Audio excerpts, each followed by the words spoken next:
Hi good morning. तो सकाळ मोटी देखिली माँ ये पिठा छणाछुणी आरंभ करदे। ये देखो इडली पिठा भी बसईदे। आ मते कहले ने ने अटा टिके ने अटार डो टिके बनईदे मु पूरी छाणी।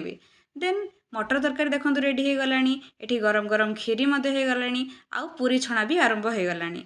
तो जहाँ जहाँ खाया बनाला सब रेडी हो गला मु बढ़िया से प्लेट्रे परसी देली। तो फ्रेंड्स आप भावुवे आज कौन एक्चुअली एत सब होती। तो फ्रेंड्स आज हूँ गोल्डीर बर्थडे। तो ता बर्थडे उपलक्षे आज एत यमी यमी ब्रेकफास्ट होती जोड़ा कि मोर भारी फेवरेट। सो गोल्डी आसीगला ना गाधे पाधे नुआ ड्रेस पिंधि। तो माँ ताको बढ़िया से पूजा कर दौरान तार बंदापना कर दौरान जेहेतु तार आज जन्मदिन। देन गोल्डीर जड़े सार आसते बर्थडे गिफ्ट नहीं। सो से खुशी है गिफ्ट को अनपेक कर देखला आज एक्चुअली गिफ्ट भितर अच्छी कौन।